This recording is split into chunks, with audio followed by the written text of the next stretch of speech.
Do you know what time it is? Do you know what time it is? Of course you know what time it is. It's New York Giants Straight Talk, powered by Online Big Blue, LLC. Oh, I wanted to jump on the mic because I had a video today that I really was kind of thinking about, I would say, over the last couple weeks and the last couple months. And it's always about Mr. Jones. And, you know, he has been a figure now in the New York landscape for about 4 years. And you wonder, and, you know, a lot of people are like, you know, he's probably one of the most polarizing quarterbacks the Giants have ever had. You either love him or you hate him. And I admit it, I'm an old timer. I go back in Giant history. And I don't want to burst the bubble of a lot of fans, especially the ones that are kind of Daniel Jones non-enthusiasts. But Daniel Jones, honestly, is not even the most polarizing quarterback in Giant history. He's probably in the top 5. But I was thinking about it. Who had higher there have been other quarterbacks who have come in here either via draft, via free agency, who have had higher expectations, who has produced less than Daniel Jones. Now a word from our partner, Mint Mobile. I want to talk about, though, something that's kind of bugging me also a little bit. You go out right now, you grab your cell phone. You look at that cell phone and you say to yourself, what the hell, how much am I paying for this thing? It's like attached to my arm, but you know what? I'm not the $6 million man. I'm not bionic. I don't need to be paying this full price. You want to know why? Because you're not on Mint Mobile. Go right now, mintmobile.com/Big Blue. You can see it below here on the link. You can see the QR code. You know the Ryan Reynolds commercials. You know all that. They make you smile. They make you laugh. But right now, you need to get on a high quality 5G network that's going to give you service everywhere. And you know what the best thing about this is? And I don't talk about this a lot. It's the ease of use on their website. You go on their website, you type in your address, you type in your zip code, they tell you what the service is going to be. There's no guesswork here. There's none of that. You can see how fast your network's going to be. And then you sit there, you think about it for a second. What's the price of this, Tim? Because cost is always about anything. It's simple. It's easy. It's as low as $15 a month. QR code right here. Online, or go to Online Big Blue backsplash. Online Big Blue Mint Mobile /Online Big Blue. I can't even talk today. That's how excited I am about this. Because you want to know why I'm also excited about this? If you go there right now, and I'll wait if you want, there's a special limited time offer. Unlimited. $15 a month. You get there. I'm going to say this again. You get their unlimited plan, which is normally $30 a month, for just $15. That's 50%, guys. Even I can do that math. It's easy. You could switch within 15 minutes. It's simple. The commercials make you laugh. You get great service, and you're not overpaying. And listen, in this economy, it's all about saving money, not overpaying. And it's the ease of use. And it's just a great product. Everyone knows I've been using it now for like 6 months. I love it. I'm not going to go back to that other carrier ever. And I'm not going to say the name, but it rhymes with Verizon. Switch now. You see the QR code. mintmobile.com/Big Blue. So save now. High quality network. Commercials that make you laugh. What's better than that besides watching me? So I was thinking about it. Daniel Jones, he like I said, he is a polarizing figure in the landscape. But you got to think of other quarterbacks that the Giants have had that have been more polarizing. Quarterbacks that have ripped the heart out of Giant fans. And the first one I always go to is Joe Pisarcik. You got to go back to 1977, 1979, but you got to go to the miracle of Meadowlands. Giants up 17-12. All they got to do is fall on the ball. Fall on the ball, Joe. I remember I was at this game. Fall on the ball, Joe. Don't turn it and hang it off to Larry Zonka. How do you screw a hand up? I love it because, I mean, it's one of those plays that are burned in the Giant fans' minds. And those 2 years, though, with the Giants, 18 touchdowns, 43 interceptions. Only 3,979 yards. He ripped the heart out of Giant fans. But the one good thing about that came out of the miracle of Meadowlands, the one good thing, that next day, Wellington Mara picks up the phone, calls Pete Rozelle. We've talked about this story before, and says, "Hey, Pete, I need a young GM to come here and turn this franchise around. I've been running it. I'm doing the pre-Jerry Jones. I'm running in the ground. I need you to go get me a guy. Can you recommend a guy?" There's a lot of misconceptions that people think that the Giants were forced to hire George Young. No. Wellington asked Pete. Pete said, "Go get that young guy out of Baltimore." And that turned out to be George Young. And it turned out to be the greatest thing ever for the Giants. Another quarterback more polarizing right now than Daniel Jones, that's Dave Brown. 1992 to 1997. Supplemental draft, which means we gave up the 93 pick. He was going to take over for Phil Simms. This was going to be the big thing. He was going to usher in a new era. Brown finally won the starting job at 84. Rattled off 6 straight wins. Giants finished the season 9-7. Missed the playoffs. What happens after that? Old Dave, only 11 wins over his next 2 years. 12 touchdowns, 20 interceptions in 1996. He basically got Dan Reeves fired. He was a guy that when we gave up that first rounder in 93 to take him in 92, we thought it was going to be something. He had a difficult time getting on those field those first couple of years. And like I said, it wasn't until the 94 season did he actually get in to start. He came in with all these expectations, all this pomp, all the circumstance, and did nothing except set the franchise back. He did stay in the league for another 3 years or so, but he did nothing really in return. More polarizing than Daniel Jones. There's a quarterback I talk about all the time that's so much more polarizing than Daniel Jones. That makes certain Giant fans cringe. And that's going to be Craig Morton. Craig Morton, former Dallas Cowboy, had this huge resume, led the Cowboys to the Super Bowl, I believe was in Super Bowl 5. They lost that game. I think they won that game. No, they lost that game, and Staubach won it the next year. Came over in 74. He started looking into the old World Football League before he finally got traded over into New York. The Giants were just a bad team. Craig Morton was a Super Bowl quarterback from Dallas. He was going to revitalize the franchise. And what does he do in the 3 losing seasons with the Giants? 5,734 yards, 29 touchdowns, and 49 interceptions. I tell this story all the time, and I tell this story a million times.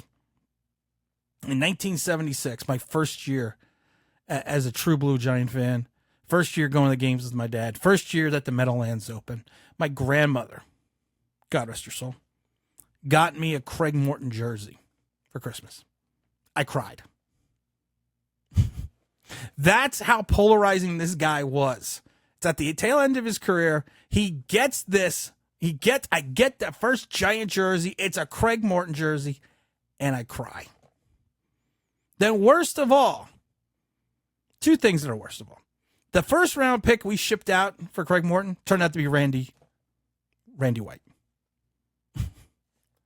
All-Pro, Hall of Fame defensive end. Turned out to be Randy White. Then we ship him off to Denver. What does he do? He revitalizes his career and leads Denver to a Super Bowl. Now, of course, they lost, but he led Denver to the Super Bowl. He couldn't revitalize the franchise with the Giants. He brought us into the doldrums, but what does he do? We were a bookend stop for a quarterback who turned out to be a bad quarterback for us, who really was ripped apart totally by Giant fans those early seasons. But then he gets his wish. He gets shipped out, and what happens? He turns around and goes to a Super Bowl with another team. 2 other quarterbacks, and I kind of combine these guys together. It's Danny Cannell and Kent Graham. I combine these guys together because Kent Graham was on the team from 92 to 94, then from 98 to 99. Kent Graham was from 96 to 1998. 1998. 1996 to 1998. I think about that for a second.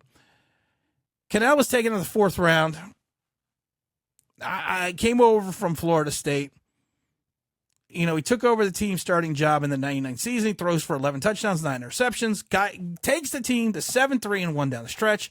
Threw for almost 200 yards and 1 touchdown. A wild card loss to Minnesota. And what happened was when we saw this, when we saw him go 7-3-1 and lead us to the playoffs, we had expectations as Giants fans. But what does he do after that? He goes 3-7. Giants bench him in favor. Excuse me, people are connecting me. Giants bench him in favor of Kent Graham. And now what happened here was even worse. He became a part-time starter for the Giants. Kent Graham did. He beat the unbeaten Denver Broncos in 1998. He went 5-1 that year when he replaced Danny Cannell. He brought the team to 500, but wasn't good enough to make the playoffs. And then his first 9 starts in 1999, he was garbage.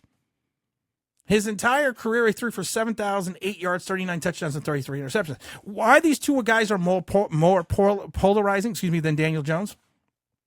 Plain and simple, very easy. They set us back as a franchise from 92 basically to 1990. I'll say more from 93 to 1998 because of the fact that we never looked outward for a new quarterback, especially after the Dave Brown fiasco. Especially if you go into 1998, we never looked forward because of the fact that we thought we had something in 96 and 97 with these guys, but we had nothing. Not that they were bad players, but they were misinterpreted as players who are going to be starting caliber. Now, I remember the press. I remember everything else about them. This is just at the cusp of really talk radio. You still got the internet a little bit in there, but this is when talk radio was really in its heyday. There were so many fans that were ripping these guys apart, and you had so many fans that loved them. But when it was time to move on, we didn't move on in time. We lost expectations, and it just didn't work out, and it set the franchise back. The last quarterback I could think of that is more polarizing right now than Daniel Jones in Giant history is Kurt Warner.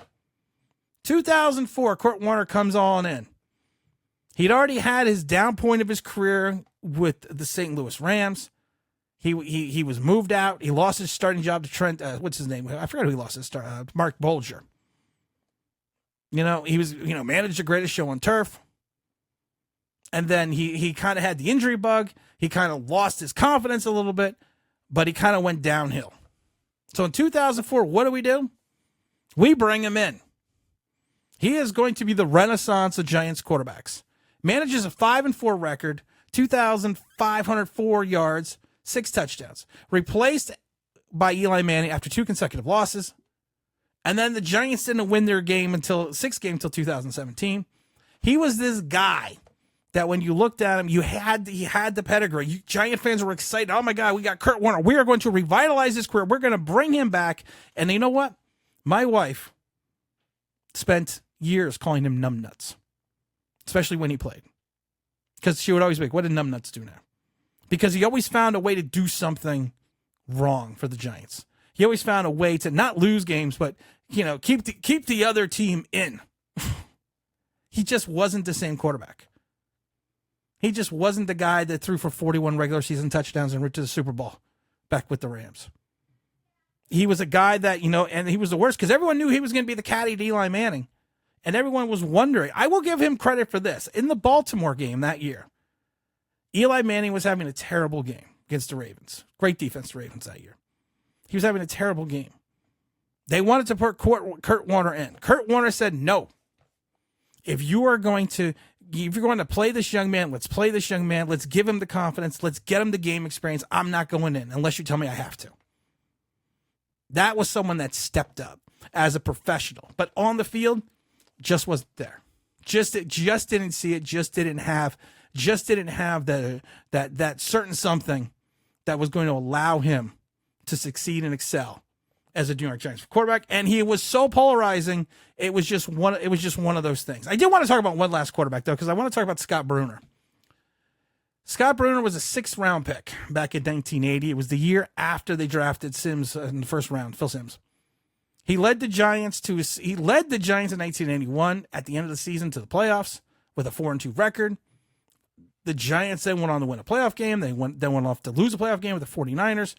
he kind of had an up and down season on the strike starting season in 82. Almost got Bill Parcells fired in 83 because of the fact that Parcells listened to other people. And Parcells even talked about this before. He thought he was going to get fired in 83. In 84, Parcells said, I'm going to do it my way. So if I'm going to get fired, I'm going to do it my way.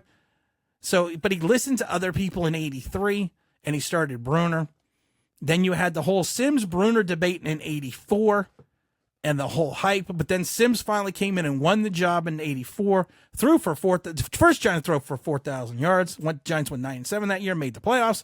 Went on 2 years later to win the Super Bowl. Went on help win that other Super Bowl in 1990. But Bruner, the Sims-Bruner debate was such a I don't want to say hateful debate, but was just such a debate that so many people were vehemently either against either or. You were either in a Sims camp and you were either in the Bruner camp, but you could see that Sims had more talent than Bruner. And that's why he is more polarizing, Scott Bruner. We got a lot of other fun shows coming up. Hope you guys can stay tuned for those. We got the season, of course, coming up in a couple of weeks after we get through some of these preseason games. We're going to have a lot of fun this year. Don't forget, we're going to be taking 3 subscribers to the Carolina preseason game. So make sure you stay tuned for information on that. And again, this is Tim. This is New York Giants Straight Talk. And I'm out of here.